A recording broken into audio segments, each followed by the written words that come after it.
ছোট্ট মানুষ, ছোট মানুষ, ছোট্ট একটা বাচ্চা যদি আমার সাথে নেই, সে কি আমার প্রয়োজন বুঝবে? আমার সেন্টিমেন্ট যেরকম, বাচ্চা কি ওটা টের পাবে? ছোট্ট আনাসকে বললেন আমার জুব্বা নিয়ে আসো। বিষ্ণু ইসলাম শাম দেশের জুব্বা পড়তো, বলতেন জুব্বা নিয়ে এসো। জুব্বা আনতে যখন বেরোলেন আনাস রাদিয়াল্লাহু তাআলা আনহু, দেখলেন মদিনার অলিতে গলিতে বাচ্চারা কুতকুত খেলে। কি খেলে? আপনারা খেলেন তো? এই খেলা দেখে আনাস রাদিয়াল্লাহু তাআলা আনহু ভুলে গেলেন যে বিশ্বনবীর জামা আনতে হবে। উনি ভুলে যে উনিও দাঁড়িয়ে খেলা দেখতে শুরু করলেন। এখন ঘন্টার পর ঘন্টা যায়, আনাসও আসে না, জামাও আসে না। বিশ্বনবী ভাবলেন হায় রে, আনাস মনে হয় ভুলে গিয়েছে, কি আর করা যাই, নিজের জামা নিজেই নিয়ে আসি। বিশ্বনবী বের হলেন জামা আনতে। বের হয়েই দেখে মদিনার গলিতে বাচ্চারা খেলতেছে, ওইদিকে আনাস রাদিয়াল্লাহু আনহু দাঁড়ানো। বিষ্ণু ইসলাম কিছু বললেন না, যে উনিও আনাস রাদিয়াল্লাহু তাআলা আনহুর পাশে দাঁড়িয়ে খেলা দেখতে আরম্ভ করলেন। সুবহানাল্লাহ পড়বেন না? সাইয়েদানা আনাস খেলা দেখতে দেখতে দেখতে দেখতে দেখতে দেখতে হঠাৎ বিশ্বনবীর দিকে চোখ পড়ে গেছে। বিশ্বনবীর চোখের দিকে যখন সাইয়েদানা আনাস রাদিয়াল্লাহু তাআলা আনহুর চোখ পড়ে গেছে, সাইয়েদানা আনাস বলে আমার কলিজাটা এখান থেকে এদিকে চলে আসছে ভয়ে। কিসে? ভয়ে। উনি বললেন আমার গলা শুকিয়ে যেতে আরম্ভ করলো, কাঁপতে লাগলাম। হায় হায়, এখন আমার মনে পড়ছে বিশ্বনবীর জামা আনতে পাঠাইছিল, ভুলে গেছে খেলার আবেশে পড়ে। উনি বললেন বিশ্বনবী আমারে ধমক দেন নাই, আমার গায়ে হাত তোলেন নাই, জামা আনতে পাঠাইছি এখানে খেলা দেখতেছো এটাও বলেন নাই, বিরক্তিও প্রকাশ করেন নাই। বিশ্বনবী শুধু একটা হাসি দিয়েছেন, স্মাইল। কি দিয়েছেন? একটা মুচকি হাসি দিয়েছেন। কি হাসি? সাইয়েদানা আনাস বলে ওই যে ওই দিনের বিশ্বনবীর মুচকি হাসির শাসন মরার আগের দিন পর্যন্ত আমি আনাসকে সোজা রাস্তায় রেখেছে, আর ডানে বায়ে নেয় নাই। শাসন করতে জানলে লাঠি লাগে না, শাসন করতে জানলে ধমক লাগে না, শাসন করতে জানলে পিট্টি দেয়া লাগে না। মুচকি হাসি দিয়েও শাসন করা যায় কি যায় না? সাইয়েদানা আনাস বললেন কোনোদিন মারে নাই, কোনোদিন ধমক দেয় নাই, সব সময় আমাকে আদর করেছে। চিল্লায় পড়েন সুবহানাল্লাহ। ও নবী, আমি জানি আনাস আপনার বেশি খেদমত করতে পারবে না। আনাস আপনার মেসওয়াক এনে দিবে, অজুর পানি এনে দিবে, জুব্বা লাগলে জুব্বাটা এনে দিবে, ছোটখাটো কাজ করে আপনারে সাহায্য করবে।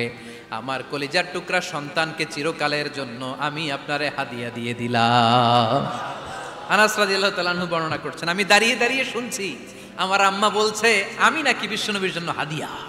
সুবহানাল্লাহ পড়েন। এবার খেদমত শুরু করলো সাইয়েদানা আনাস। ছোট্ট মানুষ কি আর করবে, কতটুকু খেদমত আর করতে পারবে? বিশ্বনবীর মেসওয়াকটা এনে দেয়। সুবহানাল্লাহ পড়েন। বিশ্বনবীর আতরের শিশিটা এনে দেয়, বিশ্বনবীর জাইতুনের তেলের বোতলটা আগিয়ে দেয়, বিশ্বনবীর জামাটা প্রয়োজনে বিশ্বনবীর হাতে এনে দেয়। সাইয়েদানা আনাস বলেন আমি 1 বছর নয়, 2 বছর নয়, 5 বছর নয়, 7 বছর নয়, 10 বছর বিশ্বনবীর খেদমত করেছি। ফামা দরাবানি, 10 বছরে একদিনও তিনি আমারে মারে নাই। সুবহানাল্লাহ। একদিন আমার গায়ে হাত তোলে নাই, হাত তোলা তো দূরের কথা, ওয়ালা সাব্বানি, কোনোদিন গালি দেয় নাই, ওয়ালা আবাসা আলা ওয়াজহি, কখনো বিরক্তি সরে ভ্রু কুচকে আমার দিকে বিশ্বনবী কোনোদিন তাকায় নাই। সুবহানাল্লাহ পড়েন। কোনোদিন আমার গায়ে হাত তোলে নাই। আরে হাত তোলা তো দূরের কথা, আমাকে ধমকি পর্যন্ত দেয় নাই। ধমকি দেয়া তো দূরের কথা, আমরা অনেক সময় বিরক্ত হয়ে ভ্রু কুচকাই না। এরকম বিরক্তি হলে আমরা কারোর প্রতি বিরক্ত হলে কি হয়? কপাল ভ্রু কুচকে ওঠে, ঠিক কিনা? সাইয়েদানা আনাস বললেন কোনোদিন মারে নাই। খাদেম বলতেছে, খাদেম, বড় সাহেবের রিপোর্ট কার থেকে নিতে হয়? হয় খাদেম, নয় দারোয়ান, নয় ঘরের কাজের মেয়ে, তা না হলে ড্রাইভার। বিশ্বনবীর খাদেম বিশ্বনবীর ব্যাপারে কি কমেন্ট করছে? মা সাব্বানি ওয়ালা জারাবানি ওয়ালা আবাসা ফি ওয়াজহি। এই 10 বছরের খেদমতের জিন্দেগিতে কোনোদিন বিশ্বনবী আমারে মারে নাই, গায়ে হাত তোলে নাই। আরে হাত তোলা তো দূরের কথা, একটা ধমকও দেয় নাই। আরে ধমক দেয়া তো দূরের কথা, বিরক্তির সুরে ভ্রু কুচকে আমার দিকে কখনো তিনি তাকায় নাই। চিল্লায় বলো সুবহানাল্লাহ। আর আজকে মাইক পেলে মানবতা, মানবাধিকারের কর্মী কি সুন্দর কথা বলে, উইমেন রাইটস এর কথা বলে, শিশু শ্রম নিয়ে কথা বলে, আর বাড়িতে কাজের মেয়ের গায়ের মধ্যে খুন্তি, গরম খুন্তি পিঠের মধ্যে লাগিয়ে পিঠ ঝলসিয়ে দেয়। এরকম আছে না নাই? পত্রপত্রিকায় প্রায় দেখা যায় যে কাজের মেয়েদেরকে কি অত্যাচার করে। খুন্তি গরম করে করে চামড়ার মধ্যে লাগিয়ে স্কিন ঝলসে ফেলেছে। গ্রিলের মধ্যে বেঁধে রেখেছে, সময় মতো খাবার দেয় নাই, পিটিয়ে মাথার চুল কামিয়ে মাথা নেড়া করে দিয়েছে, এরকম আছে না নাই? এরা মানবাধিকারের ঠিকাদার, এরা মানবাধিকারের কথা বলে।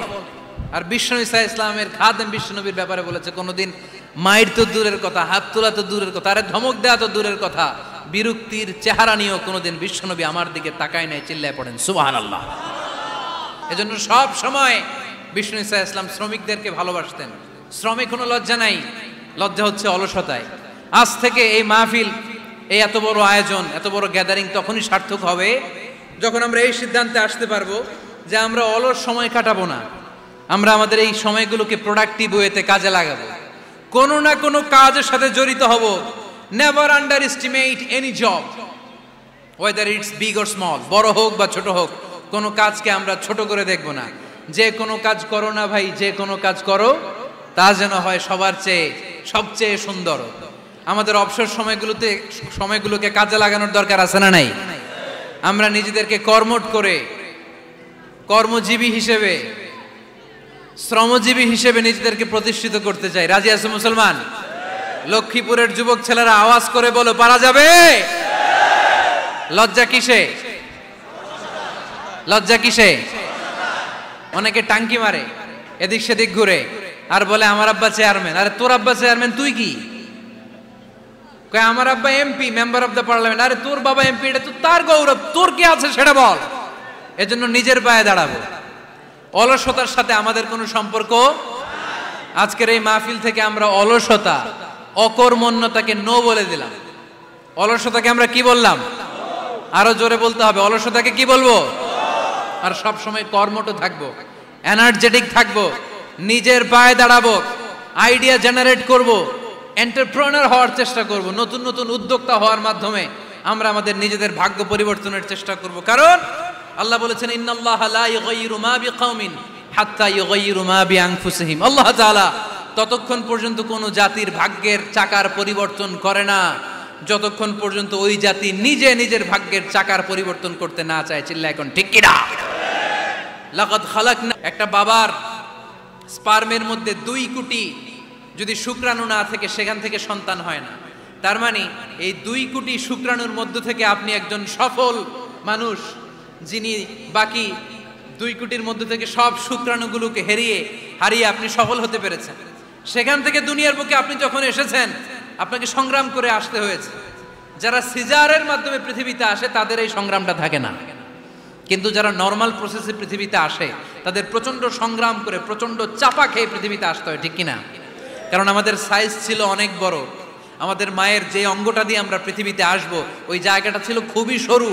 আমাকে সংগ্রাম করে, আমাকে যুদ্ধ করে, আমার নিজের অস্তিত্বের প্রমাণ দিয়ে চিৎকার মেরে এই পৃথিবীতে আসতে হয়েছে। চিল্লায় বলো ঠিক কিনা?